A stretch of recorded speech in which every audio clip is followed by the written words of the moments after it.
Good morning student आशा करता हूँ आप सभी लोग बहुत ही अच्छे होंगे। और आज के अपनी इस क्लास में डिटरमिनेंट की प्रॉपर्टीज से रिलेटेड कुछ क्वेश्चन सॉल्व करने जा रहे हैं। जैसा कि आप सभी जानते हैं, प्रॉपर्टीज से रिलेटेड बहुत सारे क्वेश्चन हमने क्लास में कर लिए हैं। कुछ जेईई मेंस के थे, कुछ जेईई एडवांस के, कुछ अच्छे क्वेश्चन भी स्टैंडर्ड के क्वेश्चन दिए हैं।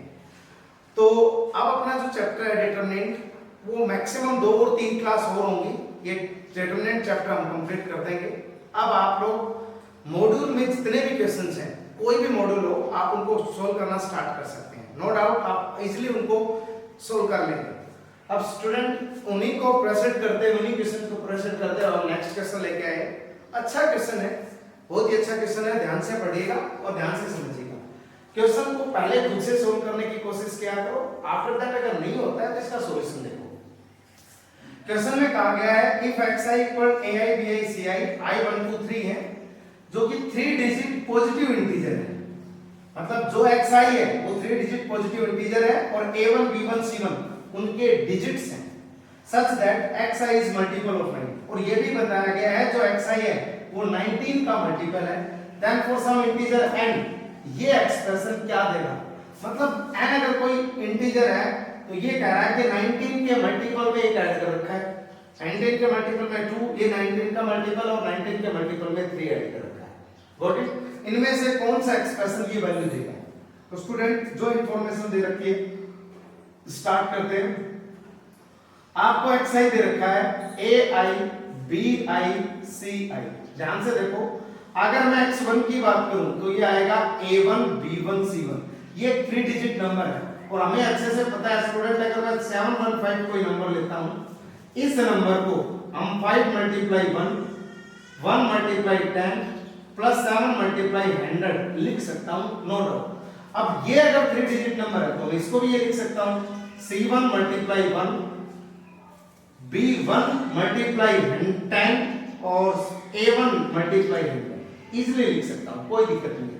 इसी तरीके से x2 a2 b2 c2, इसी तरीके से x3 a3 b3 and c3।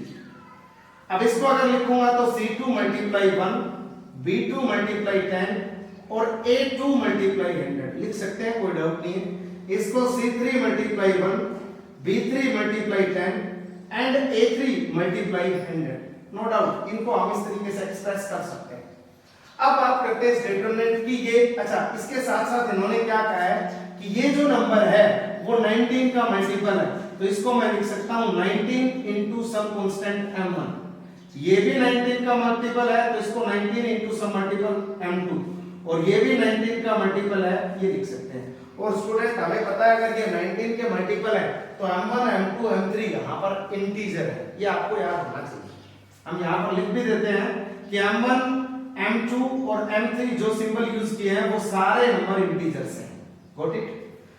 तो अब इसके बारे में बात करते हैं। आ जाओ स्टूडेंट, डेल दे रखा है आपको a1 b1 c1 a2 b2 c2 a3 b3 c3। अब ध्यान से देखो स्टूडेंट, अगर हमें इस कॉन्सेप्ट में जो जो इंफॉर्मेशन दे रखी है उनका यूज करना है तो हमें पता है a1 b1 c1 को साथ लो, साथ लिखो a2 b2 c2 को, a3 b3 c3 को, सभी को साथ लिखना है। अब साथ ऐसे तो लिखा नहीं जाएगा, हम इस तरीके से एक्सप्रेस करके लिखना है। तो मैं क्या करता हूं, r1 रो में ऑपरेशन लगाता हूं, r1 में नहीं r3 में ऑपरेशन लगाओ, क्योंकि r3 के एलिमेंट को सेम रखना है, c1 c2 c3। ध्यान से देखो, तो हम क्या करते हैं r3, इसने ये ऐड करेंगे लेकिन 10 से मल्टीप्लाई करके ऐड कर रखा है हर सिचुएशन में। ध्यान से देखो, तो मैंने इसको क्या किया 10 times r2 plus a1 a2 a3 में 100 से मल्टीप्लाई करके ऐड कर रखा है 100 टाइम्स r1। ऑपरेशन मैंने r3 में लगाया है तो बाकी सेम रहेंगे, इसलिए a1 a2 और a3 सेम, यहां पर b1 b2 और b3 सेम। यहां c1 को हम एक्सप्रेस करेंगे क्योंकि r1 को आप इस तरीके से लिखना है, तो ये तो r1 में r1 ऐड की, r1 में 10 टाइम्स r2 मतलब 10 times b1 plus 100 times a1। What is student? ये तो ये पहला एलिमेंट है। अब इसको मैं यहां लिख देता हूं। इसके बारे में बात करें तो c2 10 टाइम्स b2 और 100 टाइम्स a2। Got it. अब इसके बारे में मैं यहां लिख देता हूं स्टूडेंट, ताकि जगह नहीं है। इसको लिखेंगे c3 10 टाइम्स b3 और 100 times a3। Got it student, कोई दिक्कत है तो बताओ? नहीं। तो ये हमारा डिटरमिनेंट है। अब हमें पता है ये वैल्यूज हम, ये x1 है, ये x2 है, ये x3 है। और x1 19 का मल्टीपल है, इसको 19 into m1, इसको 19 m2, 19 into m3। मतलब डेल को हम कुछ इस तरीके से लिख सकते हैं, कोई डाउट वाली बात नहीं है। a1 a2 a3 b1 b2 b3 और ये आ गया 19 टाइम्स m1, 19 टाइम्स m2 और 19 times m3। Got it student. 19 common ले लेते हैं, ये आ जाएगा a1 a2 a3 b1 b2 b3 c1 c2 और c3। Got it student. अब सॉरी c1 c2 c3 नहीं, m1 m2 m3 आएगा, m1 m2 और m3। अब स्टूडेंट ध्यान से देखो, जितने भी डिजिट्स हैं वो सारे पॉजिटिव इंटीजर हैं। आप 3 डिजिट पॉजिटिव इंटीजर्स, मतलब जितने नंबर है वो positive integer a1 b1 c1 a2 b2 c2 m1 m2 m3 के बारे में हमने बता दिया इंटीजर कैसे हैं। अब मैं आपको बताऊं, अगर ये डिटरमिनेंट के अंदर सारे नंबर इंटीजर है तो डिटरमिनेंट को सोल्व करने के बाद फ्रैक्शन का तो कोई सवाल ही नहीं है, मतलब डिवाइड बाय तो हम कुछ लेके ही नहीं जाते। जो भी डिटरमिनेंट को सोल्व करेंगे, अगर सारी एंट्रीज इंटीजर हैं तो इसको सोल्व करने के बाद भी, इस कंप्लीट को सोल्व करने के बाद भी हमें एक इंटीजर ही मिलेगा। क्या मिलेगा? इंटीजर। और उस इंटीजर को हमने क्या मान लिया? n। इन्होंने बोला है ये रहा, then for some integer n, तो इसलिए हमने इसको n मान लिया और n मान लिया, तो अपना जो डिटरमिनेंट है वो किसका मल्टीपल आ गया? 19 का। हम बोल सकते हैं जो अपना डिटरमिनेंट ये दे रखा है, इसकी वैल्यू जो आएगी वो 19 टाइम n आएगी। Got it student. ये अपना नेक्स्ट क्वेश्चन है स्टूडेंट। क्वेश्चन में कहा गया है अगर डेल इस एक्सप्रेशन के इक्वल है, यहां पर n1 n2 n3 n4 n5 n6 n7 n8 n9 सारे इंटीजर हैं और i हमें पता है 1 से 9 तक लिया है, तो पूछा गया है ये जो डेल है वो हमेशा किस नंबर से डिविजिबल होगा, बस ये पूछा गया है। तो स्टूडेंट स्टार्ट करते हैं। अब ध्यान से देखो, यहां पर सारे स्क्वायर के अंदर दे रखे हैं, एक रो में से अगर दूसरी रो को हम सब्ट्रैक्ट करते हैं तो a square minus b square का कुछ फॉर्मेट बन सकता है। Got it. अब स्टूडेंट हम क्या करते हैं, हमने इसमें c1 में ऑपरेशन लगाया, c1 माइनस c2, इसी तरीके से c2 में ऑपरेशन लगाया, c2 माइनस c3। तो स्टार्ट करते हैं। तो अपना जो डेल आया वो ध्यान से देखना, इसमें से ये घटाया है। क्या मैं इस कैलकुलेशन को डायरेक्टली लिख के करके यहां पर आपको दिखा देता हूं और उसके बाद इसका डायरेक्टली आंसर वहां लिखेंगे। तो 2n2 में से ये सब्ट्रैक्ट, इसमें से ये सब्ट्रैक्ट होगा, a square minus b square को लिखते हैं a माइनस b और a plus b। Got it student, ये लिखेंगे। अब ध्यान से देखो, 1 से 1 गया, 2 कॉमन लेने के बाद ये बनेगा n1 प्लस n2, यहां 2n1 2n2 plus 2, through out अगर 2 कॉमन लेंगे तो n1 प्लस n2 प्लस 1, ये बनेगा 2 into 2 4। अब देखो n1 n2 यूज हुए, n4 n5 में यहां पर n4 आ जाएगा, n5 n4 n5, मतलब सेम प्रोसेस चलेगा। तो यहां पर 4 टाइम्स n1 प्लस n2 और n1 प्लस n2 प्लस 1, एक तो ये लिखा गया, ये 4 times n4 plus n5, same pattern पे अगर सोल्व करोगे तो इजीली सोल्व कर पाओगे। ये आ गया। इसको हमने लिखा 4 टाइम्स n7 प्लस n8, यहां पर n7 plus n8 plus 1। Got it student. और c2 में लगाया c2 माइनस c3, इसमें से घटाएंगे सेम पैटर्न से, यहां से भी n2 प्लस n3 और यहां n2 plus n3 plus 1। Got it. इसको मैं साफ कर देता हूं, ध्यान से देखना स्टूडेंट। अब ये आएगा 4 टाइम्स, यहां n5 और n6 यूज किए गए, तो इसको हम कुछ इस तरीके से लिख सकते हैं, इसको भी हम कुछ इस तरीके से लिख सकते हैं n8 प्लस n9, यहां n8 plus n9 plus 1। Got it. अब ये जो पैटर्न है ये ऐसी चीज है, 2n3 प्लस 1 का होल स्क्वायर, 2n6 प्लस 1 का होल स्क्वायर और यहाँ 2 and 9 प्लस 1 का होल स्क्वायर और ये डिटरमिनेंट आ गया। अब स्टूडेंट ध्यान से देखिए, यहाँ पर 4, यहाँ पर 4, यहाँ पर 4, फर्स्ट कॉलम में 4 कॉमन, सेकंड कॉलम में 4 कॉमन, अपने पास ये आ जाएगा 16। मैं डायरेक्टली इसी स्टेप में इस 4 को कॉमन लेके लेता हूँ। यहाँ भी 4 कॉमन ले लिया, दोनों 4 से यहाँ मिल गया 16। अब स्टूडेंट कुछ ने तो आंसर दे दिया होगा, क्यों? अब ये 16 और ये सारे नंबर इंटीजर है, आपको बोला गया ऐड सब्ट्रैक्ट मल्टीप्लाई सारे इंटीजर ही रहेंगे और इस इंटीजर को सोल्व करेंगे तो वैल्यू इंटीजर ही आएगी। तो ये तो कंफर्म हो गया 16 का मल्टीपल आंसर आएगा।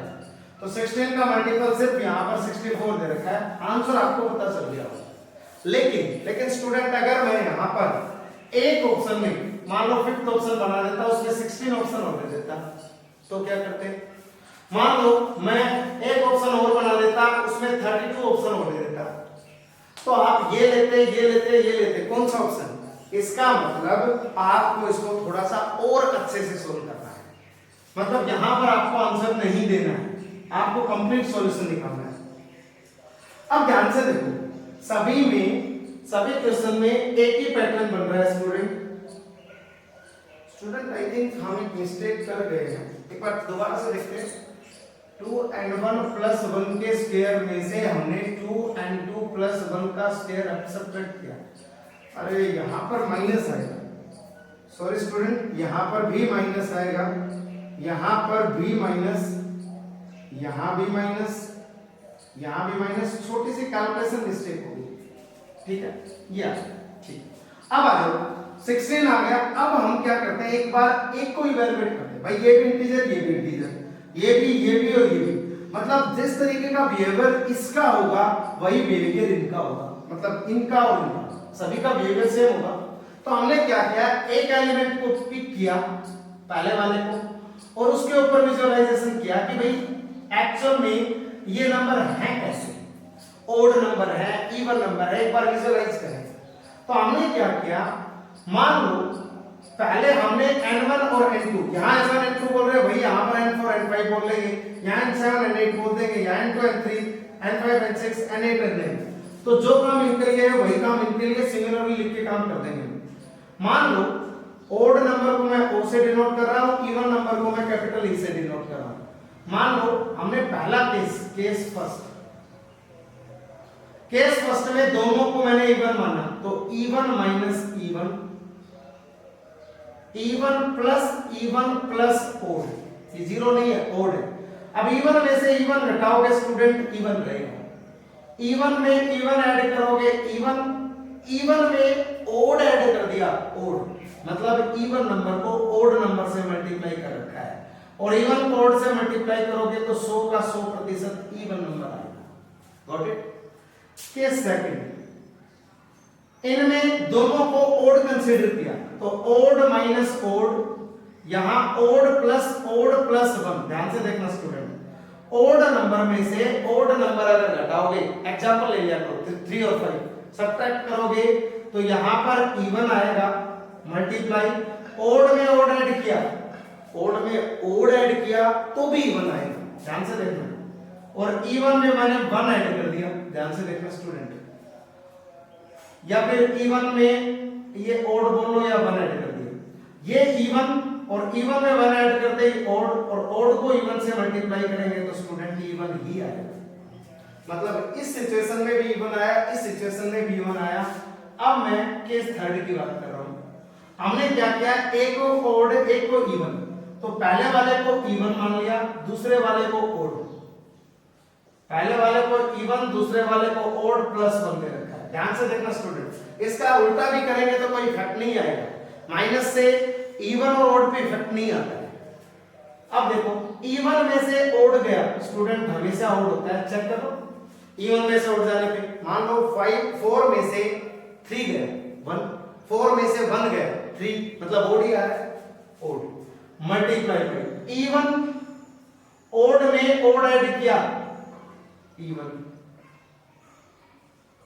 ये इवन में इवन ऐड किया, इवन, और ओड को अगर इवन नंबर से मल्टीप्लाई करते हैं तो इवन ही आता है। स्टूडेंट ध्यान से देखो, तीनों सिचुएशन, इसके अलावा एक सिचुएशन आप ये बोलोगे सर नहीं हम तो पहले कोड मानेंगे दूसरे को इवन, तो यहाँ से तो ही आएगा बेटा, यहाँ से इवन ही आएगा, चेक कर लेना, उसकी कोई खास रिक्वायरमेंट नहीं है। तीन केसेस से हमने देखा कि सारे नंबर, ये नंबर क्या है, ये नंबर कैसा दे रखा है, इवन नंबर दे रखा है, और अगर ये इवन दे रखा है तो n1 minus n2, n1 plus n2 plus 1 इसको मैंने 2 टाइम्स m1 मान लिया, और यहाँ पर m1 इंटीजर है स्टूडेंट।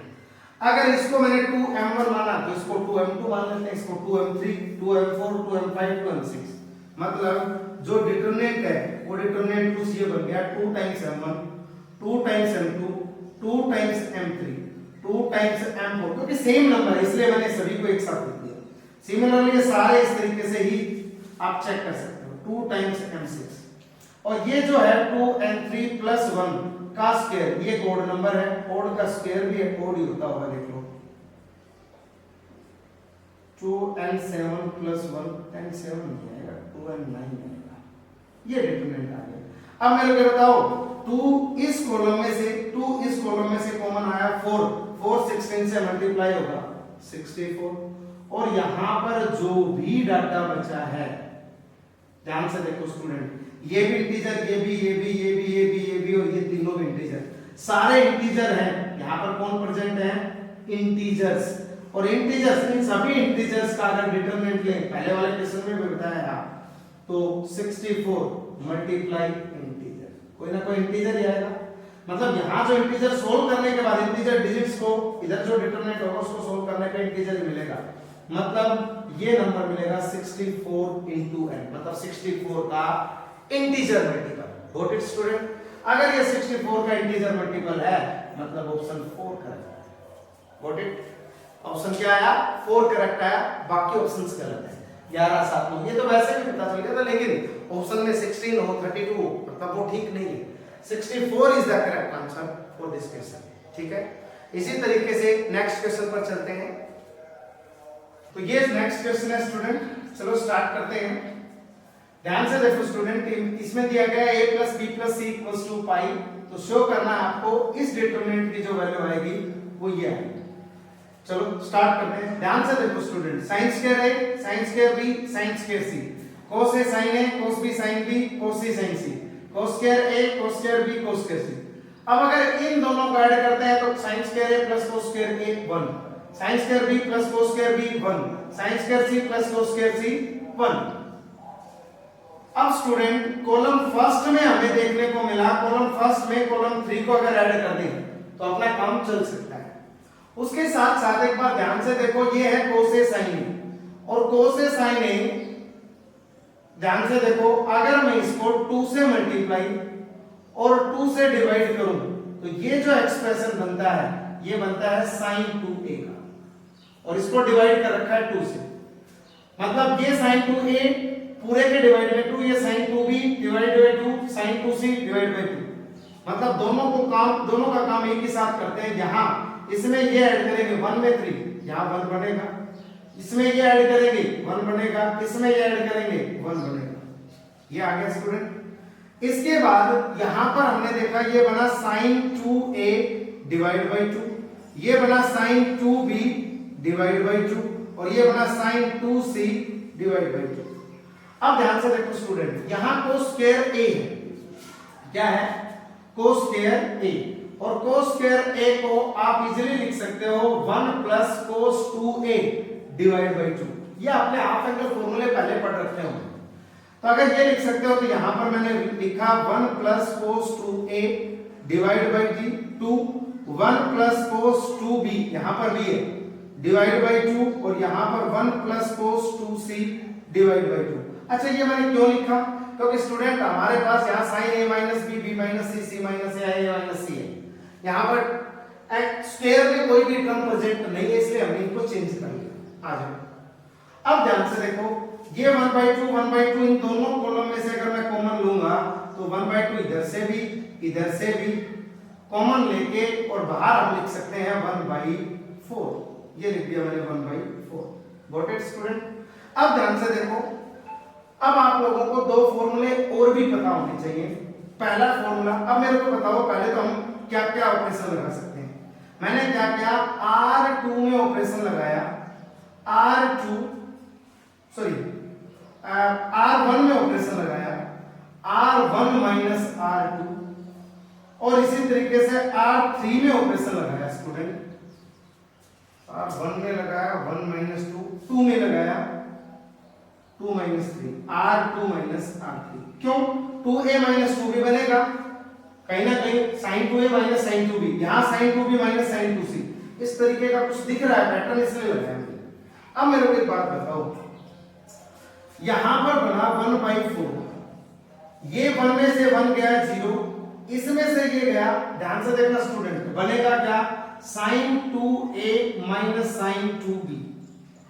और आप लोगों को इसको सोल्व करने के लिए sin c minus sin d का फॉर्मूला चाहिए। इसी तरीके से इसमें से ये घटाओगे तो 1 तो कट ही जाएगा, ये बनेगा cos 2a minus cos 2b, मतलब एक फॉर्मूला और चाहिए cos c minus cos d का, दोनों फॉर्मूले आपको चाहिए। तो आप लोगों को याद होना चाहिए sin c minus sin d का जो फॉर्मूला होता है वो 2 टाइम्स cos c, इन दोनों को ऐड कर दें student, sin c minus sin d का फॉर्मूला होता है cos c minus d divide by 2 और sin c plus d divide by 2, ये फॉर्मूला होता होगा। अपोजिट लिख दिया, यहाँ cos में तो प्लस आता है और sin में माइनस आता है, थोड़ा सा क्रॉस चेक जरूरी था। अच्छा, इसी तरीके से cos c minus cos d में जो फॉर्मूला बनेगा वो 2 times sin c plus d by 2 और sin c minus d by 2 बनेगा। ध्यान से देखो स्टूडेंट, क्यों, cos की टर्म्स कैंसिल होती है, sin की बचती है, ठीक है, यही है। अब मेरे को बताओ, यहां पर ये फॉर्मूला अगर अप्लाई करते हैं तो sin 2a minus sin 2b, 2 times cos, इन दोनों को ऐड डिवाइड बाई 2, मतलब a प्लस b बनेगा। ध्यान से देख लो, और यहां पर sin में बनेगा a माइनस b। इसी तरीके से अगर ये फॉर्मूला यहां अप्लाई करें तो ये बनेगा 2 times sin a plus b, और यहां बनेगा sin a minus b। Student अच्छे से देख लीजिएगा, यही फॉर्मूले बनेंगे। अच्छा, अगर ये बनने हैं तो इसमें से घटाने पे, मतलब यहां sin 2a minus sin 2b बनना है, उसकी जगह ये, यहां cos 2a minus cos 2b बनना है, उसकी जगह ये, सेम इन दोनों में भी लिख सकते हैं। तो मैं डायरेक्टली फॉर्मूला लिख रहा हूं, फॉर्मूला क्या बनेगा, ये ध्यान से देखो, यहां बनेगा 2 times cos a plus b sin a minus b, इसकी जगह, इसमें से घटा रहे हैं, मैं डायरेक्ट लिख रहा हूं स्टूडेंट, इसमें से घटाएंगे तो ये बनेगा, और इसको मैं डायरेक्ट लिख रहा हूं 2 times sin a plus b sin a minus b। ध्यान से देखते हो, अब यहां पर इसमें से घटाएंगे 0, यहां 2 sin 2b माइनस 2c, मतलब यहां 2b यहां 2c, तो यहां b प्लस c आ जाएगा, यहां b माइनस c आ जाएगा, तो ये बना 2 times cos b plus c sin b minus c, और यहां बनेगा 2 times sin b plus c, और यहां sin b माइनस c। यह है, ये क्या बना 1, ये क्या बना sin 2c, और ये क्या बना 1 plus cos 2c। Got it student, यहां तक ये बन गया। अब इसके बाद क्या करना है, इन फॉर्मूलों को मैं हटा रहा हूं, ये आपका ये काम हो चुका। अब देखो स्टूडेंट, इसको भी हटा देते हैं, ये पड़ेगा। अब मेरे को एक बात बताओ स्टूडेंट, इस कॉलम में, सॉरी इस रो में और इस रो में क्या कॉमन आ रहा है, इसमें आ रहा है 2 और sin a minus b, 2 sin a minus b, इसमें आ रहा है 2 sin b minus c, 2 sin b minus c। आ जाओ कॉमन निकालते हैं, और 2 टाइम्स 2 बार आया 2, तो ये आ गया 4 times sin a minus b sin b minus c, ये कॉमन लेने के बाद, और डिवाइडेड में 4 है, वो ये लिख दिया मैंने। यहां जो डिटरमिनेंट बचेगा वो 2 times cos a plus b, और यहां sin a प्लस b, यहां बनेगा 0 cos b प्लस c, यहां sin b प्लस c, यहां 1, यहां साइन 2c और यहां पर 1 plus cos 2 times c। Got it.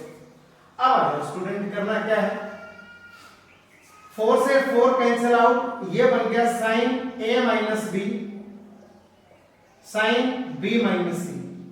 ध्यान से देखो student, cos a plus b, यहां पर एक कंडीशन दे रखी है, मैं पहले उसको सोल्व करता हूं।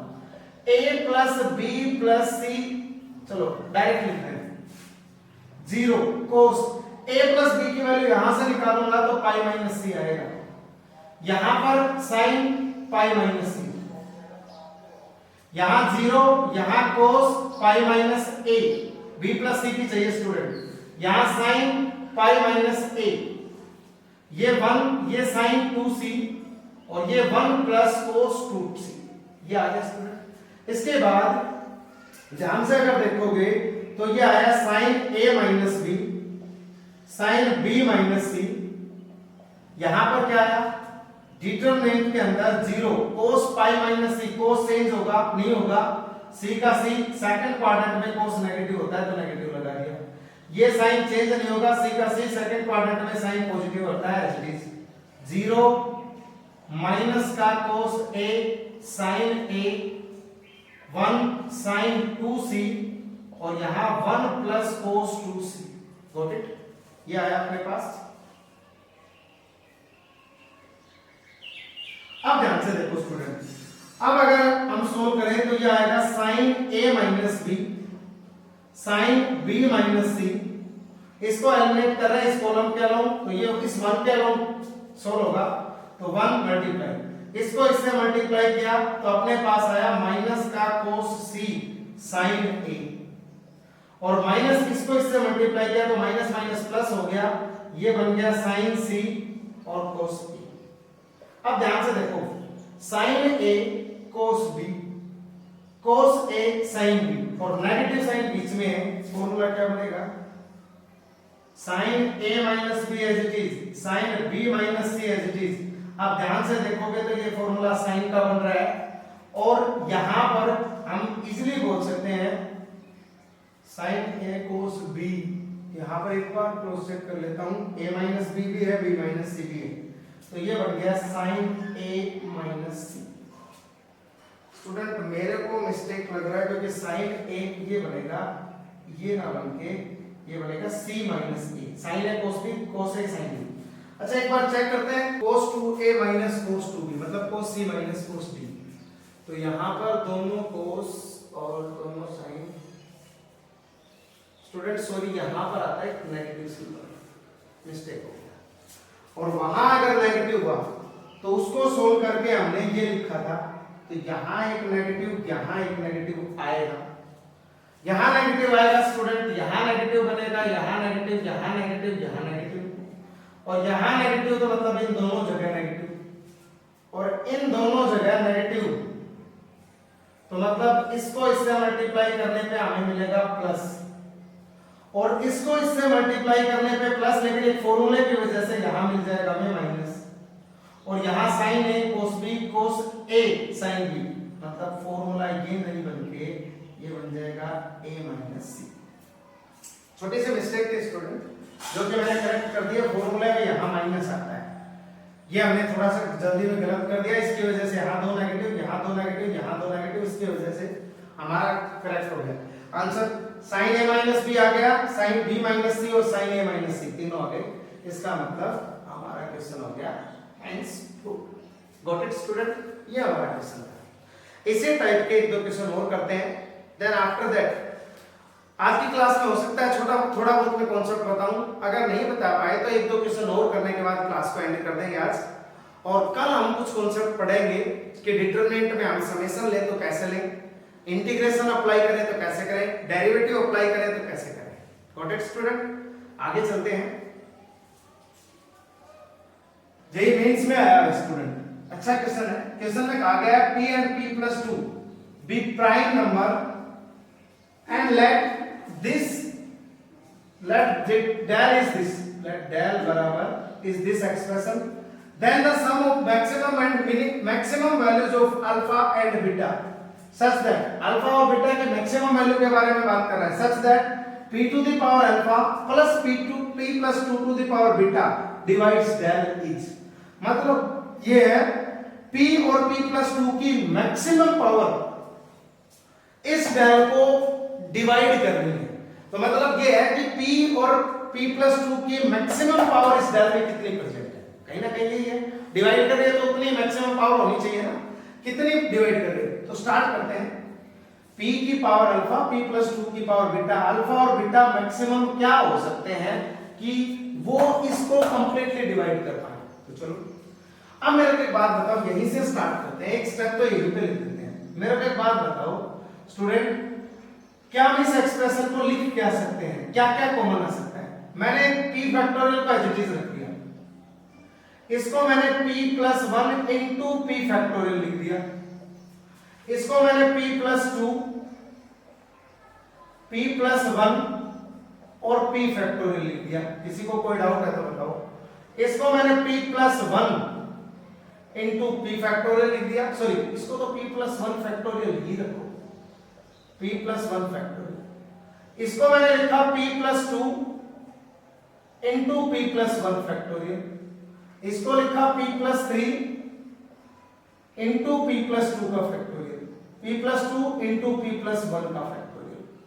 यहां पर लिखा p प्लस 2 को p प्लस 2 ही रहने दिया, यहां p plus 2 p plus 1 factorial लिख दिया, सॉरी p प्लस 2 नहीं है p प्लस 3 है, और यहां p प्लस 2 है, यहां पर लिखा p प्लस 4 p प्लस 3 और p प्लस 2 इस पूरे का फैक्टोरियल।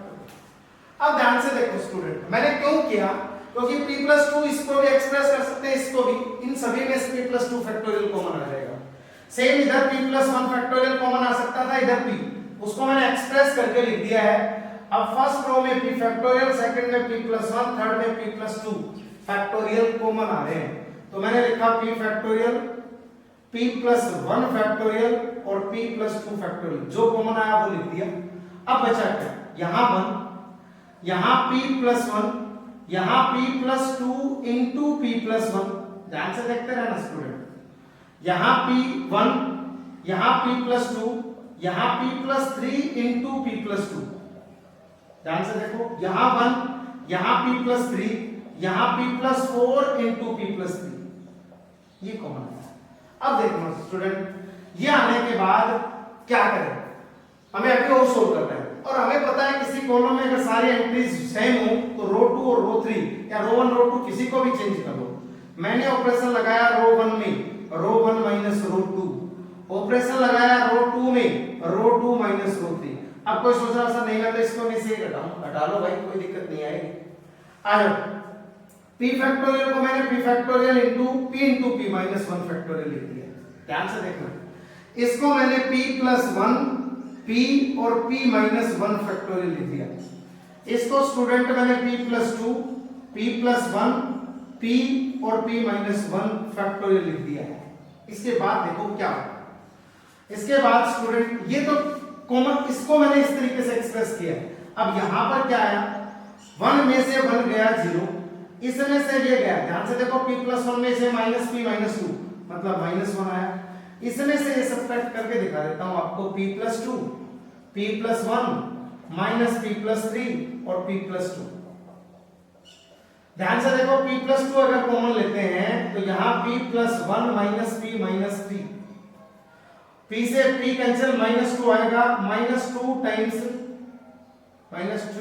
p प्लस 2 आया यहां पर, यहां पर 0, यहां पर माइनस 1, यहां माइनस 2 टाइम्स p प्लस 3 आएगा।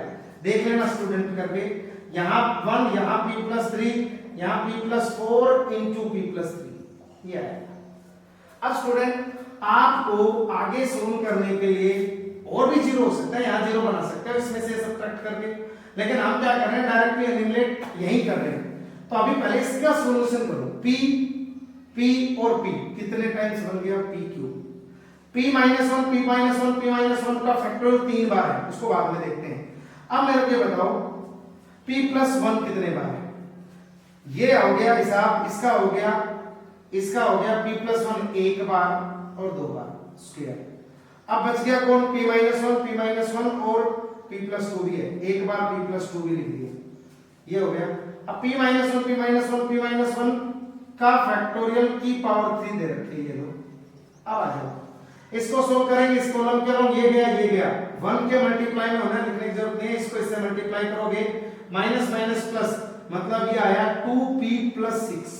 ध्यान से देखो 2p+6, इसमें से इसको इससे मल्टीप्लाई किया विद नेगेटिव साइन, तो माइनस माइनस प्लस, एक माइनस हमारे पास है वो माइनस, इसको अंदर मल्टीप्लाई किया 2p-4। ध्यान से देखो स्टूडेंट, यही आएगा क्या, यही आएगा। आगे देखते हैं, तो अपने पास 2p से 2p कैंसिल, 6 - 4 2, तो 2 टाइम्स p³ p+1 की पावर 2 p+2 और p-1 का फैक्टोरियल की पावर 3।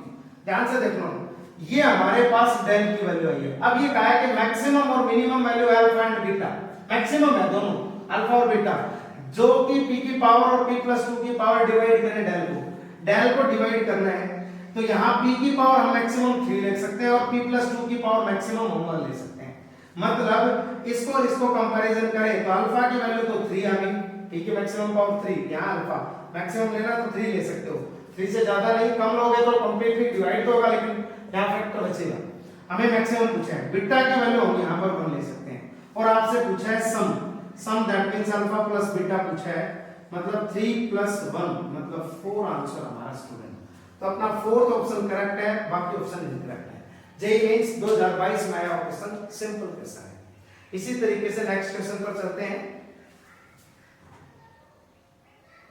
तो स्टूडेंट ये हमारा नेक्स्ट क्वेश्चन है। क्वेश्चन में क्या कहा गया है, क्वेश्चन 1985 में आईआईटी में आया हुआ क्वेश्चन है। क्वेश्चन में कहा है कि XCR+1 मतलब इस एक्सप्रेशन को आपको इसके इक्वल प्रूव करना है। ध्यान से ऑब्जर्व करिए स्टूडेंट, यहाँ XCR ये तो कॉलम सेम ही है, यहाँ पर x की जगह x+1 बना है, y की जगह y+1, z की जगह z+1, ठीक है। अब इसमें देखोगे तो यहाँ x था, यहाँ x+2, यहाँ y था y+2, z था z+2, नीचे सेम, मतलब कहीं ना कहीं हमें जो ऊपर नंबर लिख रखे हैं उसमें कुछ इंक्रीज कर रखा है। और हमने एक रिजल्ट पढ़ा था NCR और दूसरा होता है NCR-1, तो इसको हम लिखते हैं स्टूडेंट, दोनों अगर सेम है और इन दोनों के डिफरेंस में सिर्फ 1 है, दोनों का डिफरेंस 1 है, तो हम लिखते हैं ऊपर वाले में एक ऐड करते हैं और नीचे जो मैक्सिमम होगा इन दोनों में वो लिखते हैं। मतलब ये हमने एक रिजल्ट पढ़ा था इसमें, परम्यूटेशन कॉम्बिनेशन में, इंपॉर्टेंट रिजल्ट है। अगर मैं यहाँ पर ये रिजल्ट अप्लाई करके वहां तक जाना चाहूं तो कोशिश कर सकता हूं। कैसे? हमें स्टूडेंट x को x+1 में कन्वर्ट करना है, मतलब इन दोनों को सेम रखो। अब यहाँ पर इन दोनों का सम देखो, ये r है, ये r+1 है, दोनों का डिफरेंस 1 ही है, यहाँ पर भी तो डिफरेंस 1 ही था। और हमने कहा था कि अब यहाँ लिखता हूँ XCR+XCR+1, ये दोनों सेम, दोनों के डिफरेंस में 1, तो सेम वाले में एक ऐड करो, डिफरेंस में जो बड़ा नंबर होगा वो लिखा जाएगा। इस रिजल्ट का यूज किया हमने, ये लिखा, मतलब इन दोनों को ऐड करूंगा तो ये बन सकता है, ये हमें चाहिए सेकंड कॉलम में। तो ध्यान रखना स्टूडेंट, सेकंड कॉलम में ऑपरेशन लगाया, column second plus column first, इसी तरीके से आ गया। अब स्टूडेंट ध्यान से देखो, अब मैं अगर इन दोनों पे ऑपरेशन लगाता हूं, मैंने इसी तरीके से कॉलम थर्ड में ऑपरेशन लगाया, column third minus column second. ध्यान से देखना कैसे लगाया वो भी पता चल जाएगा। अब इस पे अप्लाई कर रहे हैं, ध्यान से देखो स्टूडेंट, यहां पर इन दोनों को ऐड किया, इस रिजल्ट का यूज करके पहले कॉलम को तो पहले लिखो एज इट इज, इन दोनों को ऐड किया, सेकंड कॉलम में लिखना है, इस रिजल्ट का यूज करके हमने लिखा है इसको x+1 CR+1, यहां पर x नहीं y+1 same CR+1, z+1 CR+1, भाई x की जगह y लिखोगे तो ये भी बन जाएगा ना।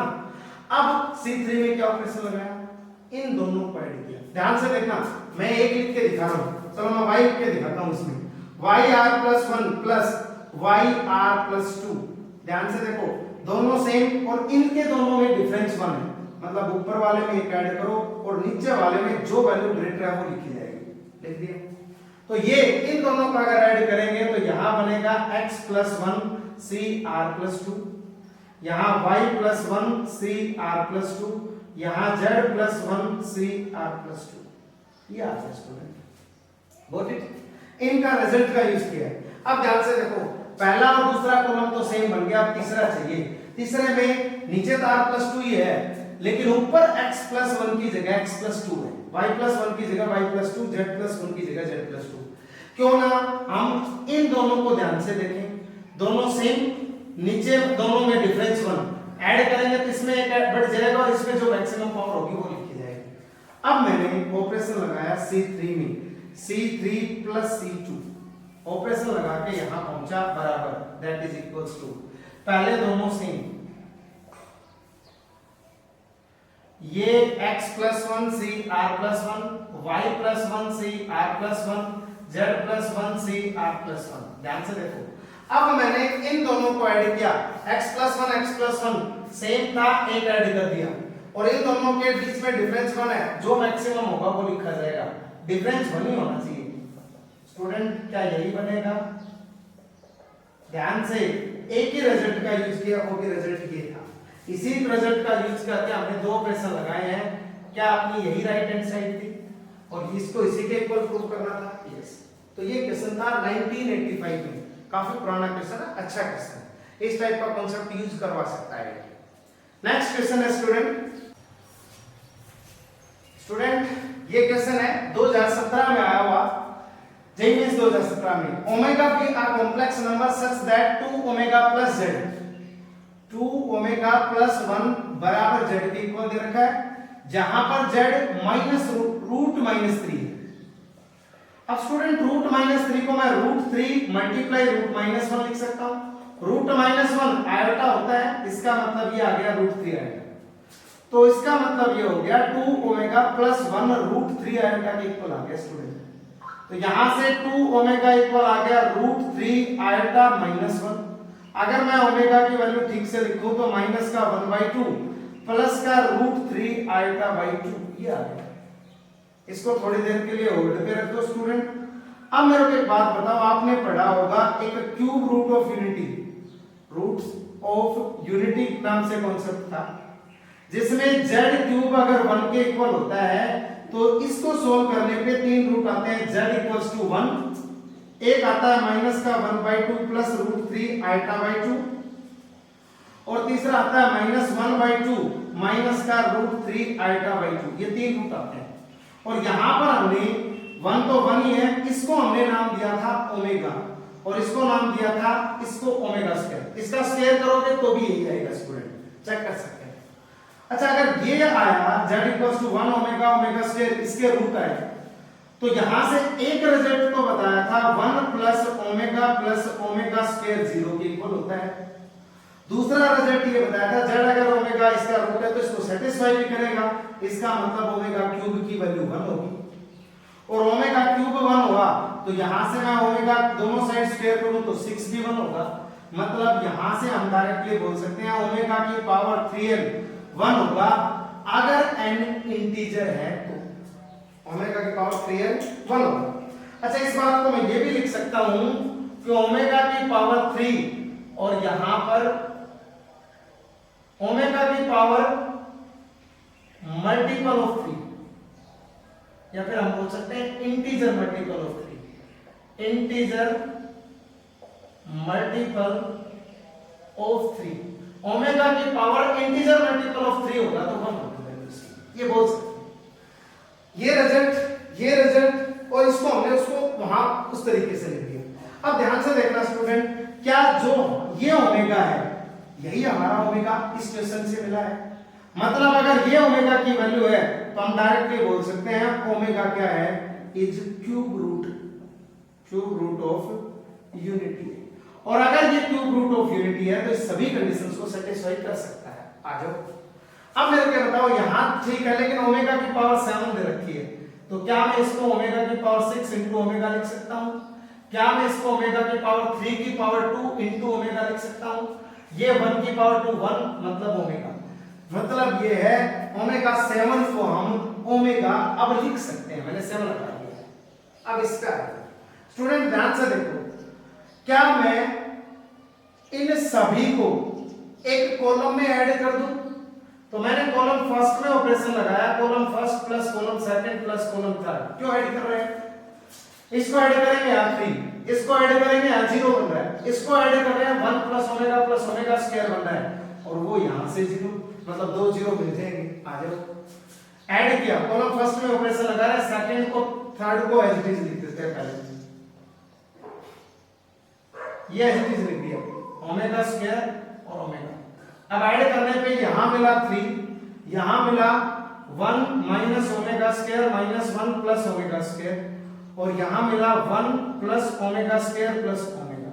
ध्यान से देखो स्टूडेंट, एक तो मैं इस प्रॉपर्टी को उठा के यहां यूज कर रहा हूं, यूज करने पे हमें क्या मिलेगा, ये तो 3, ये 1, ये हमारे पास ओमेगा स्क्वायर से ओमेगा स्क्वायर, 1 से 1 कैंसिल आउट 0, ये बना माइनस ओमेगा स्क्वायर माइनस 1, ये ओमेगा स्क्वायर, यहां पर 0, यहां ओमेगा स्क्वायर और ओमेगा, यही बचा है, कुछ और बचा स्टूडेंट। और ये एक्सप्रेशन 3 टाइम्स k के इक्वल दे रखा है, ध्यान से देखो, सॉल्व करो, ये गया, तो यहां पर मैंने इस कॉलम के अलोंग एक्सपेंड किया 3, इसको इससे मल्टीप्लाई करोगे माइनस का ओमेगा क्यूब माइनस का ओमेगा, ठीक है, इसको इससे मल्टीप्लाई करोगे माइनस ओमेगा की पावर 4 बराबर 3 टाइम्स k।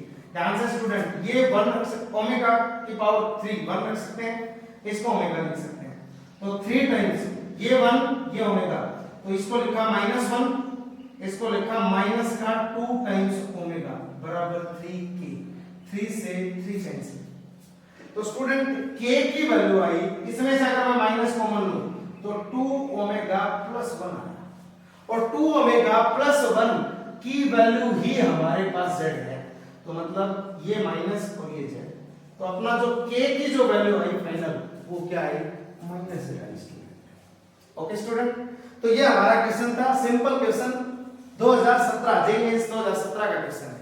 इसी टाइप के क्वेश्चन हम और करते रहेंगे। आज के लिए स्टूडेंट इतना ही काफी है, मेरे हिसाब से बहुत आप मॉड्यूल के क्वेश्चन आप कर सकते हैं। Thank you so much students.